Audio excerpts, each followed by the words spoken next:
Ngasi numida weram phongkhiba kangla paudagi maru oiba pau khara khangasaraga miyamda khudo thamjage Churachandpurdagi mangkhiba ama sina phangle haukhiba sagon se numiki numida weramda chingdagi osoi thiba jakhibadagi mafam khangdana mangkraba Churachandpur district ki toibungdagi Sokhongam Paite Sainipuga manga kauba miyoi ama Bisnupur mayadagi ngarang sina phangle haire thaudo asigi matangda press na phangba pauna hairibana Sokhongam Paite mafam khangdana mangkhiba adu nauna amu kanglupi irang tholaktuna asi ana yaurabra haina Churachandpur amasung Bisnupur district ke security force singna singi saruk sing yauna mafam kayada paksana thiba hombagi thabak chathake operation aduda Paite hariba miyoi adu mahaki yumdagi kilometer 12 rom chataga leiba electric transformer amagi mayada ngarang ayuk siduna leiramba thengnakhi mahau matau karamna siribano haibado hauzumagi oina chap chaba khangba gamdre aduba high voltage electric line maram oraga sibo eramgadra haibagi chingnaba leire makha tarafa pauda Naga Independence Day ge thoramda Kuki MP na khu thingjilakhiba ase Naga singi political right ta singnabane haukiba August 13 da Lansuang Kamphondai Zarengda Naga Independence Day ge thoram pangthokiba aduda Kuki tribe singi apex body ama oiriba Kuki MP Manipur na thoram adugi mayokta Manipur gi governor da from an application ama submit toramkhiba adu region asida leiriba Naga miyamda khatnaba haubani amasung Naga singe safety amasung security da phongna threat tawbani haina Romai Naga Council Manipur na thatorakpa Cheol aman haide Cheol asina makhata na hairibana ngarang tang taraga mga ginumidang pung 10 taba matamda kaidungdoi jeng village da Kuki khulai fiber kangu singna khul aduda leiriba Naga singna nomai kapsinduna hingsagi oiba thawong kaya chathake thawong adu civilian singi punsida hena khudung thiningai oiba mong ama oibagi mathakta community asida hakthengna attack tawbani hariba thawong sing asi Naga singda hena asawba po annaba honaba thawong singne Kuki maintain sing Naga miyam ge safety da yamna chathiba mongda kihan khangambagi thawong chathariba ase domina kaidonungda su leiroi ase gome hingsagi oiba Naga miyam da khanaba haubagi thawong sing ase makhadana chathadana ba khangalle kariguma chathaba tarabade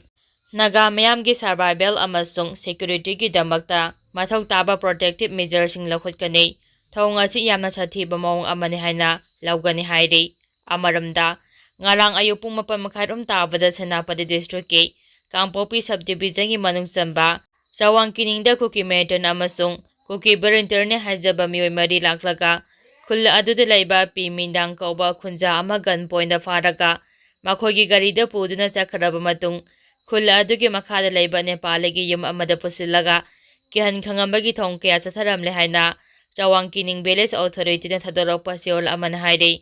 Cheol asina makhata na hairibana Kuki Meton amasung Berinterne hajaba sing aduna Nepali yumbu adubu dap tawraga makhoi ani makhata na faraga pokhi thawong asi Kuki kangu sing aduna makhoi bo hatna bahonabani thawdo adugi pau phangbaga khula adugi youth group ki kangu singna makhoi ani buthi basa pada Kuki gi miyoi mari adugi manungda ahum phaki aduga amana youth group ki kangu aduda nomai utuna ki halamlaga nanthok sengki badagi mayam changtuna mahakpu su tanaraga phaki thawdo aduga mari lenyana Riangmai village customary logi matung ina Generable singna okiji sama philo ani lupa lak manga amasung lupa lising taraga manga piba mobile ama tha sigi kungani pal fawada piba haina yana krai makhatara papauda Paite na Kuki gi thawong pendaba phongdokre mangjangna Paite kangu singda khangalamba amasung ayaba amata lawba tawdana KSO Delhi N NCAR amasung Walking Kuki CSO Sadar Hills na Kharana Paite Puandam asi ekhoigi letter heta haptana sijinabagi thawong ase Apex Paite tribe na akamamongda yaningde haire Apex Paite tribe ki maikhedagi makhata na hairibana sahi asigi mastaraga mangada Churachandpur da Kuki group singna Jomi gi prek lauthok lambaga mai lenyana Kuki amasung Jomi tribe ki marakta khana jainabagi thawdo kya thokhrabani haina phongdorakle makhatara papauda CRPF amasung AR na Kuki area ngak semba ngamdrei Imphal East amasung Kangpopi district alona badalairiba Bapha zone ge Sang City amasung mafam aduda deploy tawriba 53 suba Assam Rifles amasung CRPF na ꯅꯤꯡꯊꯤꯅ ꯉꯥꯛꯁꯦꯟꯕ ꯉꯝꯗ꯭ꯔꯦ ꯍꯥꯏꯅ ꯆꯤꯡꯗꯥꯏ area core ꯀꯃꯤꯇꯤꯒꯤ ꯃꯥꯏꯀꯩꯗꯒꯤ ꯄꯦꯟꯗꯕ ꯐꯣꯡꯗꯣꯔꯛꯂꯤ꯫ Committee ꯑꯁꯤꯒꯤ ꯃꯥꯏꯀꯩꯗꯒꯤ ꯍꯥꯏꯔꯤꯕꯅ ꯍꯧꯈꯤꯕ ꯑꯣꯒꯁ꯭ꯠ 13ꯗ ꯀꯥꯡꯄꯣꯛꯄꯤ ꯗꯤꯁꯇ꯭ꯔꯤꯛꯀꯤ cycle sub ꯗꯤꯚꯤꯖꯟꯒꯤ ꯃꯅꯨꯡ ꯆꯟꯕ ꯀꯨꯀꯤ ꯈꯨꯜ ꯑꯃ ꯑꯣꯏꯔꯤꯕ ꯁꯤꯖꯧꯔꯦꯝ ꯚꯤꯂꯦꯖꯇ ꯑꯔꯥꯝꯕꯥꯏ ꯇꯤꯡꯒꯣꯜꯒꯤ ꯀꯥꯡꯕꯨꯁꯤꯡ ꯆꯥꯅꯨꯡꯗ ꯂꯩꯔꯤꯕ CRPF ꯑꯃꯁꯨꯡ 38 ꯁꯨꯕ ꯑꯁꯥꯝ ꯔꯥꯏꯐꯜꯁꯅ ꯃꯇꯦꯡ ꯄꯤꯗꯨꯅ ꯑꯃꯁꯨꯡ ꯁꯦꯐ ꯄꯦꯀꯦꯖ ꯄꯤꯗꯨꯅ ꯆꯪꯍꯜꯂꯛꯈꯤ꯫ ꯊꯧꯑꯣꯡ ꯑꯗꯨ ꯂꯝꯕꯤ ꯁꯦꯝꯗꯣꯛꯄꯒꯤ ꯃꯤꯡꯗ ꯆꯪꯍꯜꯂꯛꯈꯤꯕꯅꯤ꯫ ꯆꯤꯡꯗꯥꯏꯗ ꯂꯩꯔꯤꯕ ꯀꯨꯀꯤ ꯈꯨꯜꯁꯤꯡ ꯑꯁꯤ 2018ꯒꯤ ꯃꯦ 31ꯗ ꯃꯩꯇꯩ ꯒ꯭ꯔꯨꯞꯁꯤꯡꯅ ꯇꯨꯝꯅ ꯃꯩ ꯊꯥꯈꯤꯕꯗꯒꯤ ꯑꯁꯤꯒꯨꯝꯕ ꯊꯧꯗꯣꯛꯁꯤꯡ ꯑꯁꯤ ꯃꯈꯥ ꯇꯥꯅ ꯊꯣꯛꯇꯅꯕ ꯕꯐꯔ ꯖꯣꯟ ꯁꯦꯝꯗꯨꯅ ꯁꯦꯀ꯭ꯌꯨꯔꯤꯇꯤꯅ ꯉꯥꯛ ꯁꯦꯟꯗꯨꯅ ꯂꯥꯛꯈꯤꯕꯅꯤ꯫ ꯁꯦꯟꯇ꯭ꯔꯦꯜ ꯐꯣꯔꯁꯅ ꯆꯠꯊꯔꯤꯕ ꯊꯧꯑꯣꯡ ꯑꯁꯤ ꯌꯥꯝꯅ ꯅꯤꯡꯕ ꯀꯥꯏꯅꯤꯡꯉꯥꯏꯅꯤ꯫ ꯊꯧꯑꯣꯡ ꯑꯁꯤꯅ ꯃꯈꯣꯏ ꯃꯐꯝ ꯑꯗꯨꯗ ꯂꯩꯕꯗ ꯁꯦꯐ ꯑꯣꯏꯒꯅꯤ ꯍꯥꯏꯕꯗ ꯊꯥꯖꯗ꯭ꯔꯦ ꯍꯥꯏꯈꯤ꯫ ꯃꯈꯥ ꯇꯥꯔꯛꯄ ꯄꯥꯎꯗ ꯕꯣꯔꯗꯔ ꯐꯦꯟꯁꯤꯡ ꯑꯃꯗꯤ FMRꯒꯤ ꯃꯇꯥꯡꯗ UNCꯅ ꯒꯕꯔꯅꯔꯒ ꯋꯥꯔꯤ ꯁꯥꯅꯈ꯭ꯔꯦ꯫ ꯌꯨꯅꯥꯏꯇꯦꯗ ꯅꯥꯒꯥ ꯀꯥꯎꯟꯁꯤꯜ UNCꯒꯤ ꯃꯥꯏꯀꯩꯗꯒꯤ ꯍꯧꯖꯤꯛ ꯏꯟꯗꯣ ꯃ꯭ꯌꯥꯟꯃꯥꯔ ꯕꯣꯔꯗꯔꯒꯤ ꯅꯥꯒꯥ ꯇꯥꯕ ꯑꯦꯔꯤꯌꯥꯁꯤꯡꯗ ꯕꯣꯔꯗꯔ ꯐꯦꯟꯁꯤꯡ ꯈꯥꯕ ꯌꯥꯔꯣꯏ ꯑꯃꯗꯤ ꯐ꯭ꯔꯤ ꯃꯨꯚꯃꯦꯟꯠ ꯔꯤꯖꯤꯝ ꯆꯠꯅꯍꯟꯈꯤꯕꯒꯤ ꯍꯥꯏꯅ ꯆꯪꯁꯤꯜꯂꯛꯈꯤꯕ ꯈꯣꯡꯖꯪꯒ ꯃꯔꯤ ꯂꯩꯅꯅ ꯉꯁꯤ ꯔꯥꯖ ꯚꯕꯟꯗ ꯃꯅꯤꯄꯨꯔꯒꯤ ꯒꯕꯔꯅꯔ ꯑꯖꯌ ꯀꯨꯃꯥꯔ ꯕꯂꯥꯅ UNCꯒꯤ ꯗꯦꯂꯦꯒꯦꯁꯟ ꯑꯃꯒ ꯎꯅꯗꯨꯅ ꯋꯥꯔꯤ ꯁꯥꯅꯈ꯭ꯔꯦ꯫ ꯋꯥꯔꯤ ꯁꯥꯅꯕ ꯑꯗꯨꯗ ꯍꯧꯖꯤꯛꯃꯛꯀꯤ ꯑꯣꯏꯅꯗꯤ ꯆꯞ ꯆꯥꯕ ꯋꯥꯔꯣꯏꯁꯤꯟ ꯑꯃꯠꯇ ꯄꯨꯔꯛꯄ ꯂꯩꯇ꯭ꯔꯦ ꯍꯥꯏꯔꯤ꯫ ꯒꯕꯔꯅꯔꯒ ꯋꯥꯔꯤ ꯁꯥꯅꯈꯤꯕ ꯑꯗꯨꯒꯤ ꯃꯇꯥꯡꯗ UNCꯒꯤ ꯗꯦꯂꯦꯒꯦꯁꯟ ꯑꯗꯨꯕꯨ ꯂꯤꯗ ꯇꯧꯔꯛꯈꯤꯕ UNCꯒꯤ ꯄ꯭ꯔꯁꯤꯗꯦꯟꯠ NJ ꯔꯣꯍꯣꯅ ꯔꯥꯖ ꯚꯕꯟꯒꯤ ꯒꯦꯠꯇ ꯄꯥꯎꯃꯤꯁꯤꯡꯒ ꯎꯅꯕ ꯑꯃꯗ ꯍꯥꯏꯈꯤꯕꯗ